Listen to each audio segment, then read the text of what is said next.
Try on.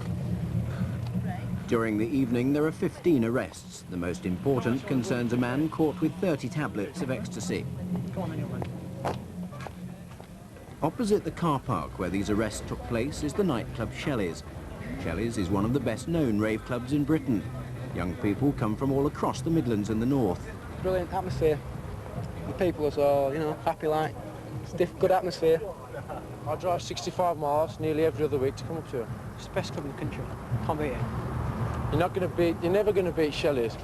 The atmosphere, the people. I never even knew these. Yeah, we met here. We met here. Nice to meet you. How the devil are you?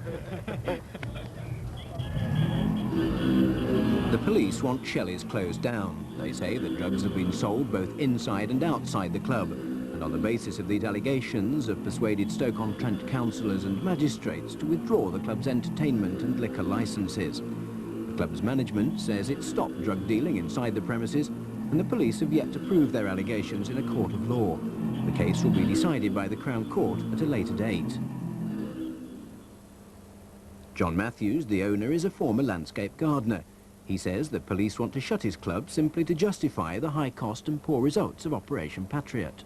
I think I've become a scapegoat because of the magnitude and the name and the success of Shelleys, the name it carries, the reputation that it's got, and it's a huge feather in somebody's cap if they can close it down. Because, as I've said, it won't stop the drug scene, it won't stop the rave scene, so in actual fact, what has it achieved?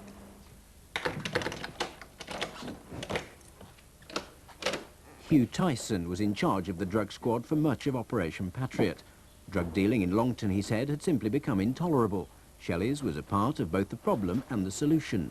Operation Patriot is not just about closing Shelleys nightclub. It's to combat open and widespread drugs dealing in the town centre.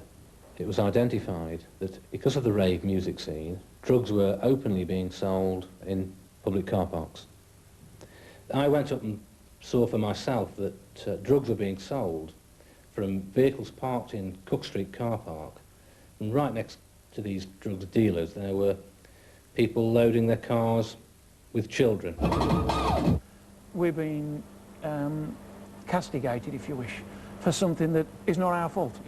It's a problem that we are trying to address, we are trying to control, but it's an impossible one to control. Absolutely impossible. There comes a situation where you cannot stop someone who wants to take a drug. Drugs are renowned right the way through the UK. They're in every walk of life. They're in as early as schools, they're in rock concerts, they're at football matches, they're in nightclubs, they're in raves, they're in pubs, they're in the street, they're in the park. Drugs are here, and drugs, as hateful as they are, they're here to stay. We firmly believe that we have a duty to vigorously enforce the Misuse of Drugs Act and stop drug abuse in Longton. It may drive it elsewhere. Who's to say that it won't? But as long as the problem is in Staffordshire, then our policy is to deal with it firmly. If you've got the money in your pocket, you can get it from anywhere. You get local dealers down your local shopping areas will have it. Go to any pub, somebody in there's bound to know somewhere where they get it at any time, any day. Where we live, 6 or 7 pubs definitely. It's no round that you could go in there, you could say, oh, I want some acid, oh, I want some ease, where can I get them? And you'd have 2 or 3 dealers just there, straight away. Isn't it true that you've made money out of the drug ecstasy? I wouldn't like to think I've made money out of the drug ecstasy. Let me see if I could channel that differently. I've certainly made money out of the rave scene.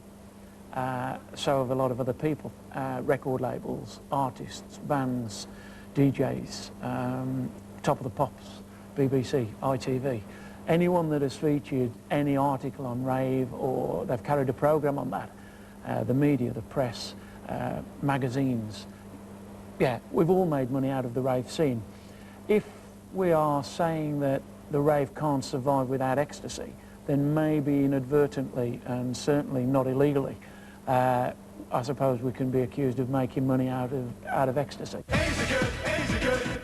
I'm certainly unhappy about the publicity that the drug gets through records.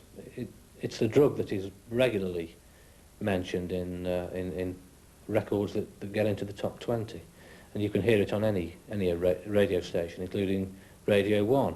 And I feel that may even promote the drug itself. As far as publicity goes, I don't think that parents of these young people are fully aware of the dangers of the drug. Hi from Top of Pops. We're still the biggest and the best, and we kick off with a group of guys who are sure to steal your heart. Straight in at number 3, Smarties and Sesame's Treat.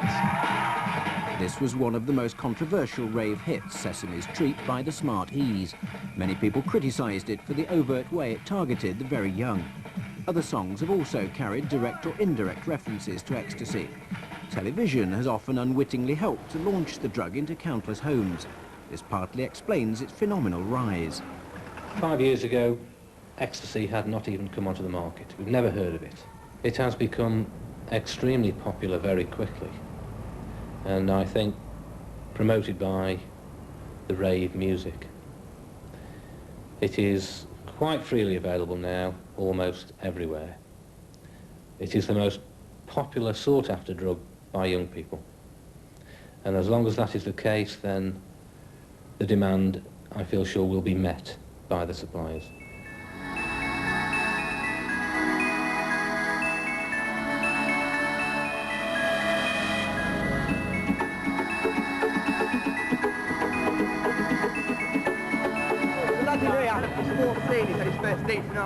What did you just say? It's 14, it's his first day. Then his first ecstasy to know.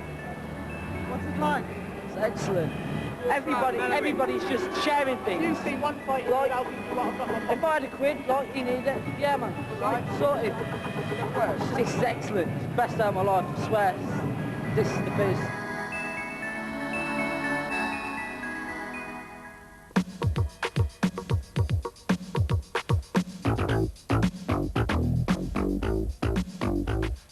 The roots of rave can be traced across the Atlantic to the hip-hop music of Detroit and the house music of Chicago. A few British DJs working in holiday resorts in Spain then brought the music, complete with a continental influence, to Britain. Acid House was born in a blaze of publicity that fed on stories of drugs, secret gigs and huge illegal warehouse parties. 16 policemen were injured when they tried to break up an acid house party in all, 56 people were arrested when police raided parties in... Police have been examining firearms and drugs seized in a raid on an acid house party last night.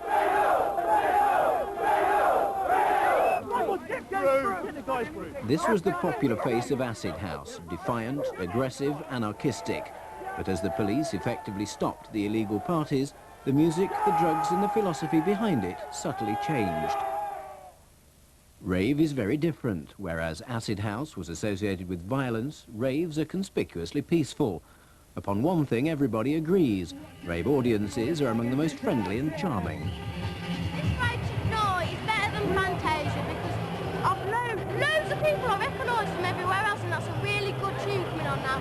Oh, I don't want to dance, but I won't. I'll refrain myself.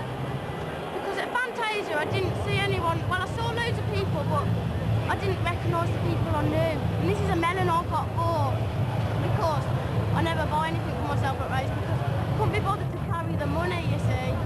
And I dyed my hair today red because I was blonde, and my name's Nelly, and it was Helen. Well, it's Nelly, Helen spelled backwards. Nourished by scores of independent promoters and record producers, rave may have reached its peak this year. Certainly, it's never been bigger. It has exploded again this year.